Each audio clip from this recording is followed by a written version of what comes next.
Good evening to you, and how you be? Steve Somers here, and you there. And it'll be a few-hour schmooze that could be iconic, maybe ironic, sometimes sardonic, but never demonic. And before we ride off under the stars above, I will deliver right now the shameless plug. And that shameless plug is for the book that we have done, about to come out, and that is going to be not November 18, it is going to be November 25th at a bookstore near you.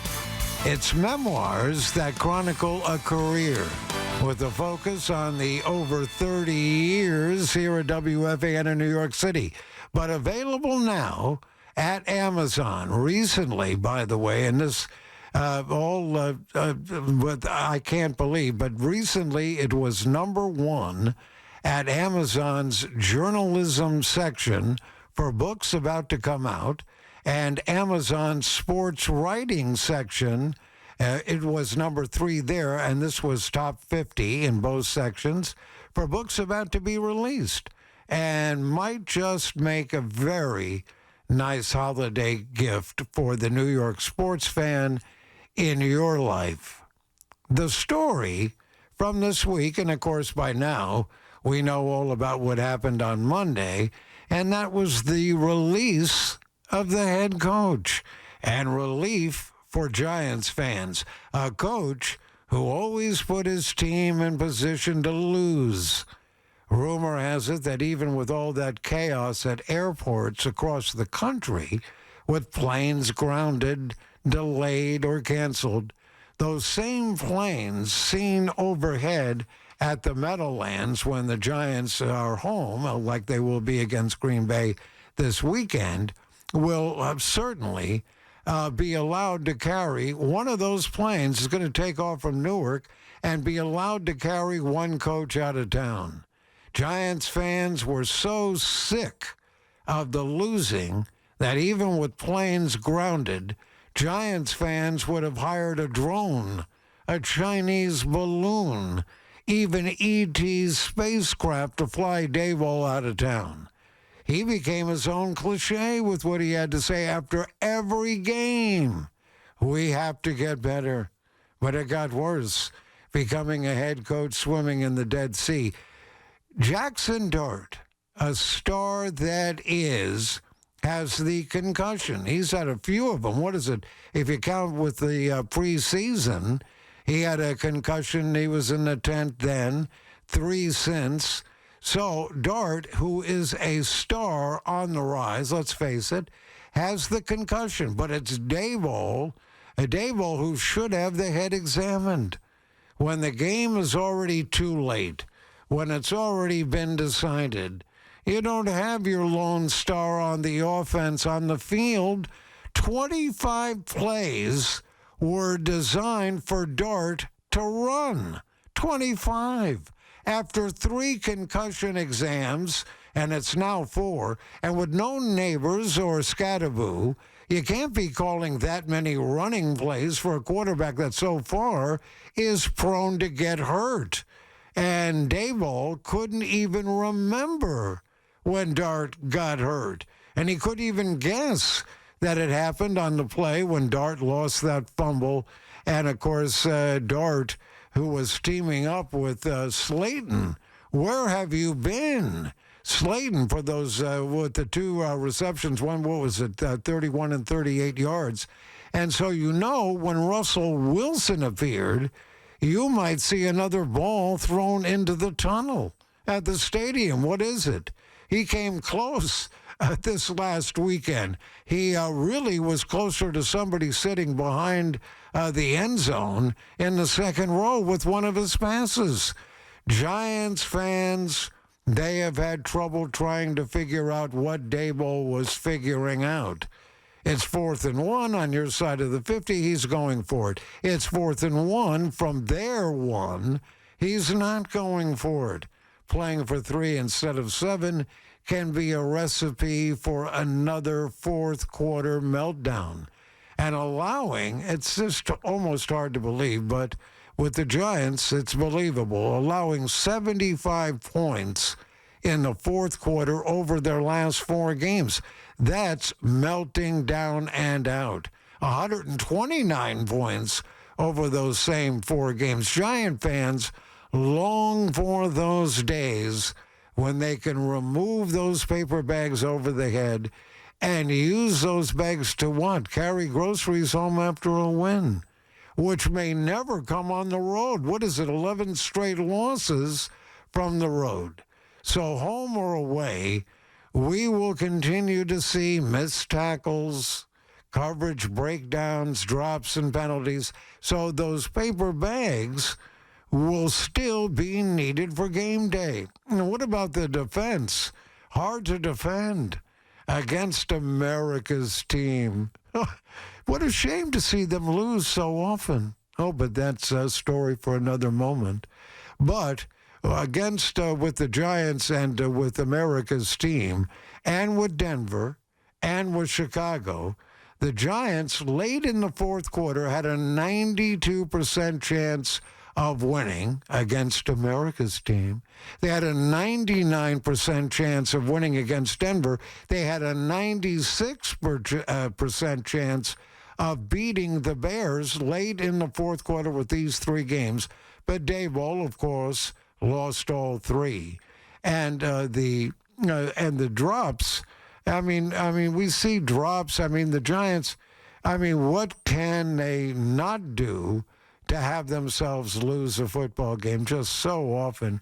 And again, with the odds of having the high percentage against Dallas, against Denver, against the Bears, having well into the 90% range of winning and losing all three, somebody with CBS Sports figured out that the odds of that happening with the Giants having leads late, and of course 33 points in the fourth quarter against Denver. What was going on there? Everything negatory. But again, the odds of those three losses after having big leads, double-digit leads in the fourth quarter, midway through the fourth quarter and late in the fourth quarter, the odds of losing those three games, Dallas and Denver and Chicago, the odds, again, according to CBS Sports, the odds of losing those three games, 1 in 60,000. 1 in 60,000. And Russell Wilson, oh my, he is better suited for the League of Nations. He plays more like Woodrow Wilson would have played. And again, better suited for the League of Nations than the National Football League. And of course, we know Jameis Winston is going to be starting for the Giants, and say your prayers for him. Whoever thought, now we're going to switch gears for just a moment before we get into your telephone calls. And again, I should introduce also on the other side of the glass the better half of this team. That is Paulie Rosenberg, producer, director, key grip, makeup man, choreographer, and unit production manager. He is on the other side, and he will make sure we get off on time at 9 o'clock for Keith McPherson. I have so many people to thank for this opportunity, not only for the shameless plug for my book coming out November 25, but also to take some calls with you once again. It is a pleasure to be here, and I thank everybody involved for having this 2-hour schmooze happen. And again, let's switch over to the Jets. Now, whoever thought they would hear on WFAN in the greatest city on the planet that the Jets have won 2 games in a row. And how special last weekend, how special were special teams this last Sunday?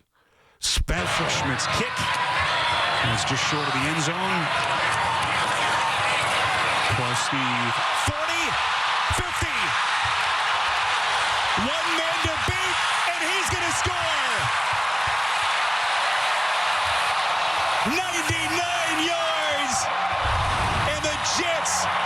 with the answer they were looking for as Wangu takes it to the house. Cortez's punt. There's a flag thrown here. Isaiah Williams has his seat. Oh, no Williams inside Cleveland territory, and he's going to score.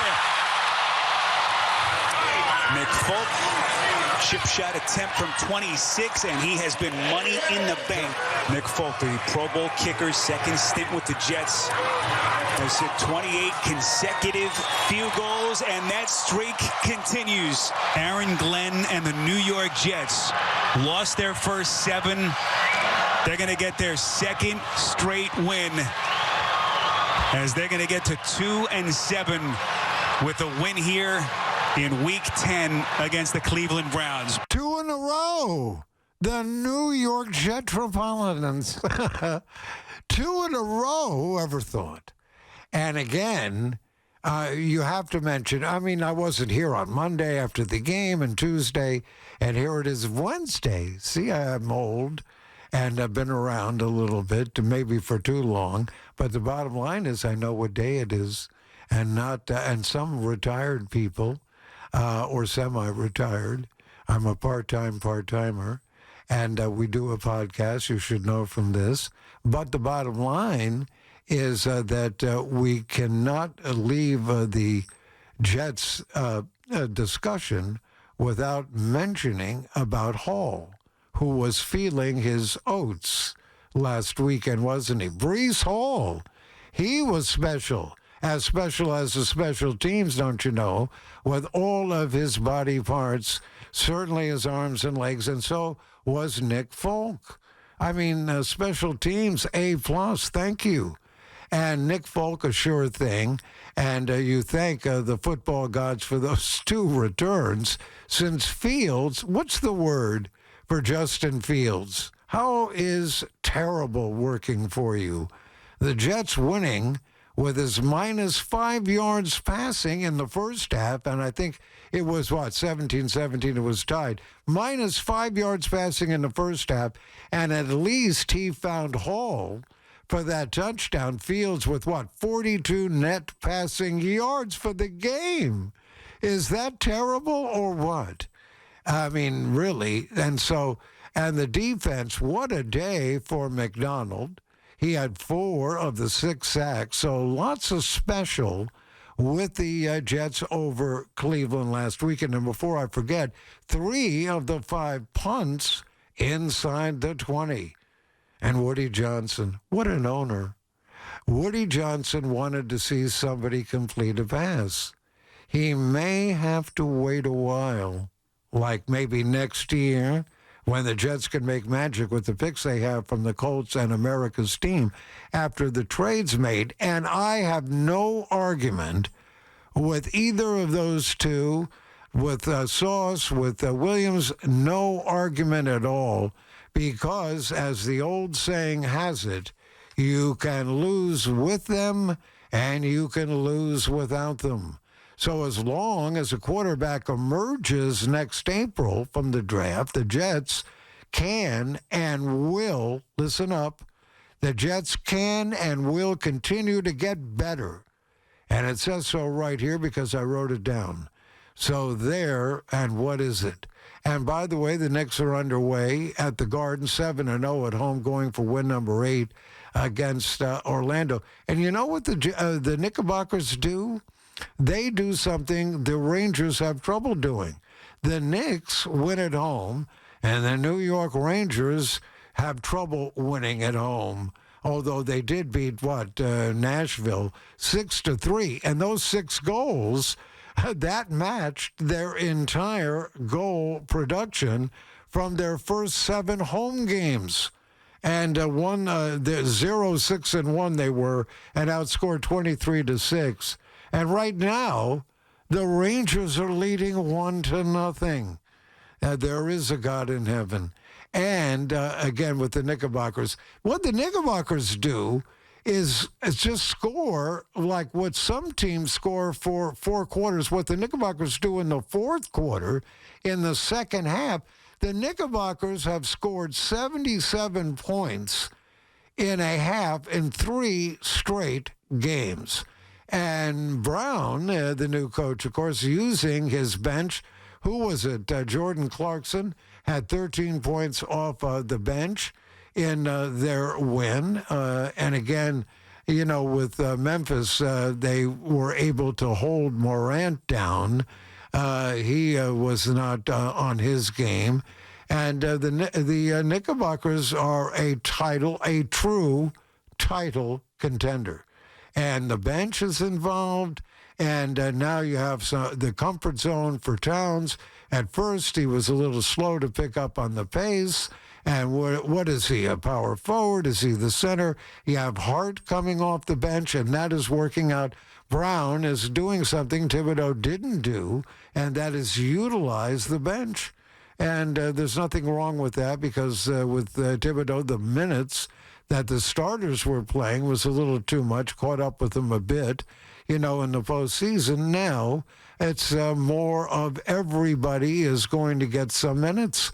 And so the Knickerbockers, and what was it? They were up 23 at the half, and they had 83, I think it was 83 points against Minnesota in the second half, against Brooklyn. Now that's a team, isn't it? And Brooklyn, they had 77 points in the first half.